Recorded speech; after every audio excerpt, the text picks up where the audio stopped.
Señor presidente, señoras y señores diputados, señor presidente del Gobierno, quiero mostrar mi grata sorpresa por el tono de su intervención en su respuesta a la mía. Yo diría por el tono, por la intensidad y por el timbre. Pero ese tono moderado no ha ocultado, sin embargo, la firmeza en la defensa de una política concreta. Yo le voy a seguir por ese camino, moderación en el tono, pero también firmeza en lo que quiero explicar en estos momentos. En una parte de su intervención, quizás al comienzo, su señoría ha venido a decir que Izquierda Unida, Iniciativa per Catalunya, ha ofrecido un pacto o un acuerdo. Con el tono moderado le tengo que decir que en absoluto en la intervención habida aquí esta tarde. La referencia que yo he hecho ha sido a la intervención del 5 de abril de 1990, con 25 puntos y broma añadida de su señoría, que según dijo entonces respiró tranquilo cuando pasé de la 21, porque le traía recuerdos históricos. Fueron, por tanto, 25. Pero después de aquel ofrecimiento y habida cuenta de los acontecimientos que se desarrollaron y que yo he explicado aquí esta mañana, Consejo de Radio y Televisión Española, Consejo del Poder Judicial, discusión acerca de la guerra en el Golfo y un largo etcétera, aquello quedó en el diario de sesiones. En segundo lugar, porque me da la impresión, señor González, que cuando usted habla de diálogo, y es una palabra que profusamente reparte en cada momento, tengo a veces la impresión que se trata de hablar mucho con mucha gente. Es decir, a veces parece denotar una actitud campechana del señor presidente del Gobierno, y cuando los demás hablamos de diálogo, pues entendemos discusiones concretas en torno a asuntos, votaciones pertinentes, acuerdos o desacuerdos.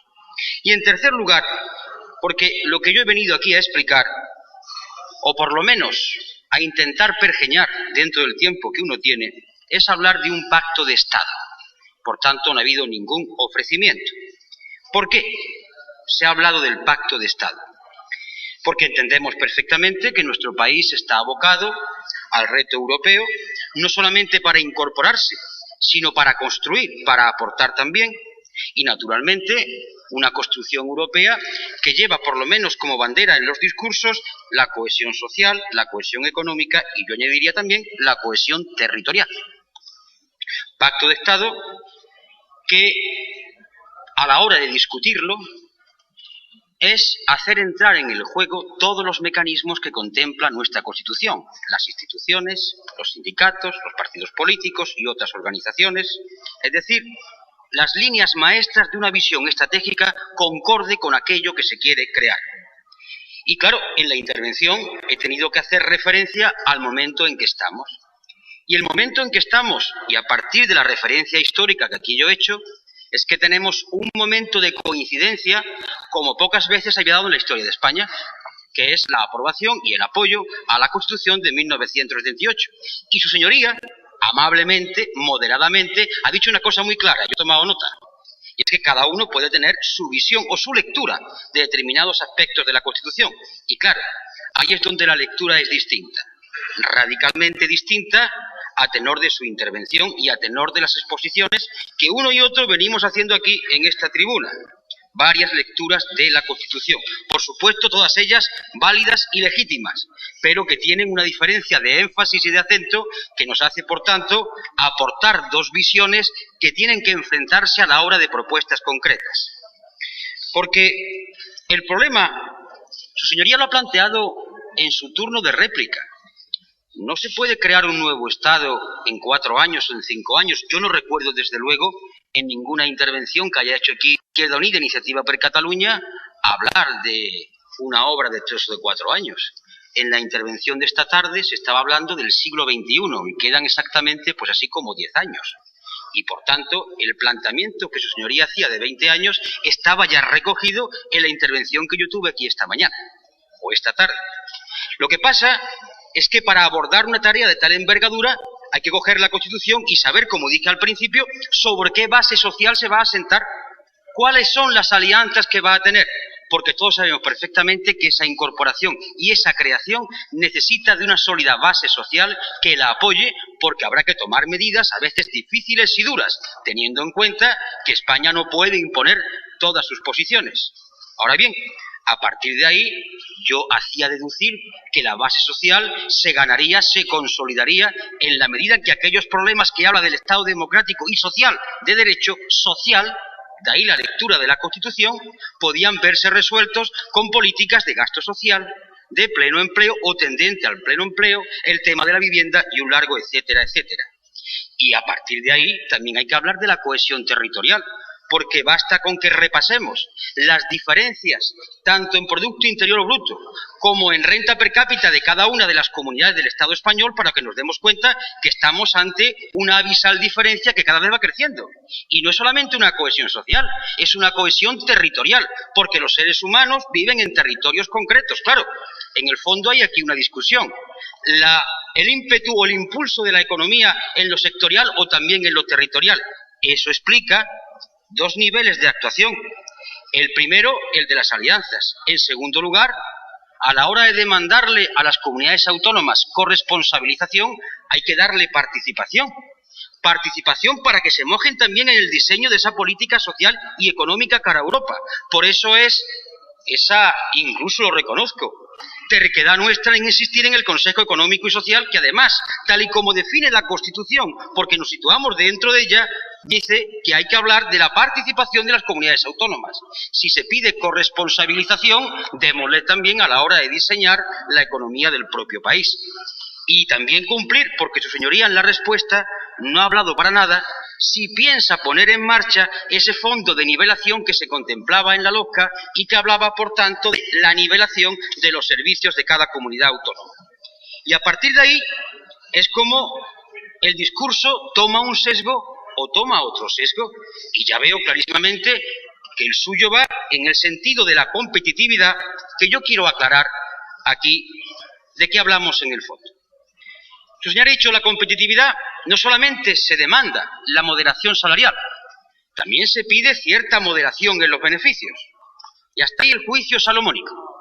Pero a partir de ahí dice, claro, sería conveniente que se invirtiesen los beneficios en generar infraestructuras, en aumentar capacidad tecnológica, pero claro, esto es un consejo que solamente puede dar el gobierno porque no hay mecanismos, ni muchísimo menos podemos hacer otra cosa sobre la empresa privada. Hasta ahí, claro. Parece, por tanto, que el gobierno es un simple árbitro dentro de la pugna que pueda haber entre asalariados y empresas. Pero veamos cómo no es árbitro. Señor presidente, veamos los mecanismos.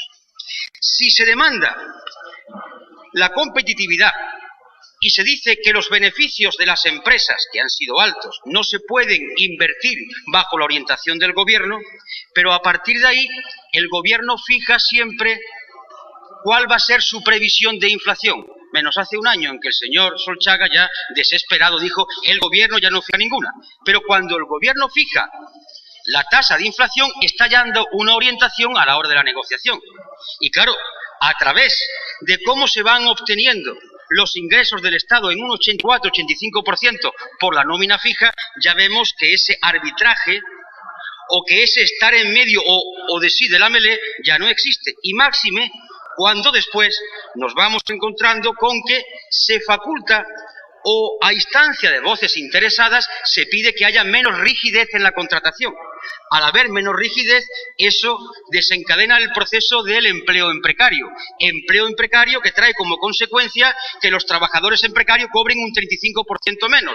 Es decir, la supuesta neutralidad del gobierno no es tal, sino que realmente actúa en función de algo que se ha dicho aquí, el mercado. Pero claro, el mercado es una abstracción teórica llena de interrelaciones económicas que en definitiva obedecen a una voluntad. Y aquí mantenemos, y le voy a dar la cita, lo que ha mantenido el propio Willy Brandt. Hay que intervenir en el mercado simplemente para que esas relaciones que se dan de una lógica puramente sectorial, sin correcciones, hagan o no hagan, existan esos desequilibrios sociales y territoriales. Y a partir de ahí, de ese desarrollo constitucional en torno a ese objetivo, podíamos hablar entonces de las grandes leyes que serían sancionadas en el Parlamento. Por eso la construcción del Estado es tan importante, por eso el desarrollo autonómico es tan fundamental. No es una cuestión baladí o que esté de moda, y muchísimo menos, en el caso de la fuerza política que represento, sea una cuestión coyuntural, porque estemos cerca de las elecciones. Es el discurso de años y años manteniendo esta postura. Y terminando, señor González, nadie ha dicho aquí que su señoría como gobierno recoja las competencias de vivienda. Hemos dicho que ejerza las que tiene, es decir, ayudas a la financiación, a la rehabilitación, a la compra de vivienda usada, es decir, política fiscal. He dicho en mi intervención de esta tarde, y su señoría no ha dicho nada, que en los presupuestos del 90 o del 91 no se recoge en absoluto nada para esa ayuda a la política fiscal para los ayuntamientos. Y claro, hay una medida muy clara. ¿Qué van a hacer ustedes con el llamado decreto Boyer? Vamos a aclararnos de una vez y ya sabremos si en las competencias que su gobierno tiene y puede poner en marcha, esta es una concreta que desde luego pueden ustedes poner en el momento que quieran.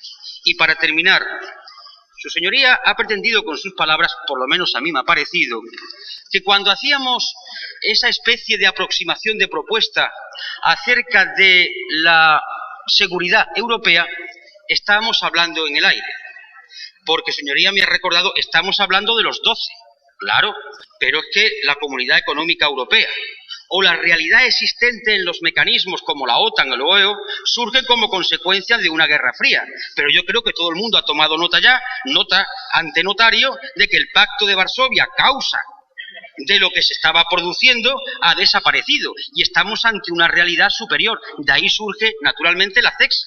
Ahora bien, pasar de un estadio, el actual, a la CEXE exigirá quizás de un paso. Estudiemos un paso intermedio entre la situación actual y la situación que deseamos que sea la óptima, que sea la CEXE. Y desde luego podía estar en una estructura multinacional de defensa no ofensiva plenamente sometida al poder civil. Yo creo que la cosa está tranquila y la cosa es sencilla de decir y exponer. Me parece a mí que desde ahí sacar las consecuencias de que no sabemos lo que estamos diciendo es incurrir en cierta ligereza, que no pienso que haya estado en el ánimo de su señoría, simplemente que me ha parecido. Pues nada más, señor presidente. Quiero terminar como empecé.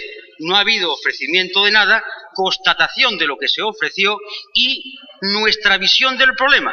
Porque, como bien ha dicho su señoría, usted cada vez que viene aquí habla de lo que dijo en el discurso de investidura. Magnífico. Nosotros también desarrollamos aquí, una y otra vez, lo que dijimos en aquel discurso y nuestra visión de cómo haríamos la política alternativa. Muchas gracias.